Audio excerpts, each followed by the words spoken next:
నమస్కారం, welcome to GK news 9. నమస్తే దండాలు. ఇక్కడ కరీంనగర్ వాళ్ళు ఎవరెవరు ఉన్నారో కమెంట్ చేయండి. అండ్ చూస్తున్న మీరు ఏ ఊరో కూడా కమెంట్ చేయండి. ఎందుకు ప్రత్యేకించి కరీంనగర్ అని అంటున్నా అంటే మా కరీంనగర్కి అలగ్గు స్లాంగ్ ఉంటుంది. అంటే గాడికి పోతున్నాం, ఆడున్నాడు, గటు పోయిండు, చెప్పనొచ్చిండు, డా గా ఆ భాష ఎక్కువ వాడతాం, ఎక్కువ అక్షరాలు వాడతాం.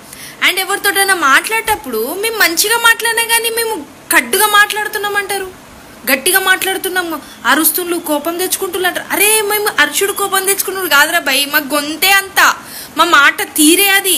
సోపతిగల్లోని కాపత్ వచ్చిందంటే ముందుంటాం. అరే మామ గిదిరా ఇదే అని చెప్పేసి అంటే నీకెందుకు ఫికర్, ఎవరేమన్నారు చెప్పు, వాళ్ళతో మాట్లాడతాం మేము అని చెప్పి మందలిచ్చి సంధాయిస్తాం మేము. అట్లాంటి వాళ్ళం. మా గొంతు గట్టిగా ఉంటుందేమో కానీ మా మనసులా కల్మషం ఉండదు. ఒకరి మీద పగ పెట్టుకొని ఇది కాము మేము. మా కరీంనగర్ వాళ్ళు ఎట్లా అంటే పానమిసం దోస్తాన్ చేస్తే ఒక్కసారి వాళ్ళు చక్కగా లేరు, కరెక్ట్గా లేరు అనిపించింది అనుకో, ముఖం కూడా చూడం. అంత కడ్డుగలం మేము తెలుసా. ఎందుకు చెప్తున్నా అంటే అరే మంచిగా మాట్లాడినా కానీ మీరు ఎందుకు అంత గట్టిగా మాట్లాడతారంటే కాదురా భయం, మేము కరీంనగర్ వాళ్ళం అంతే. దండాలు.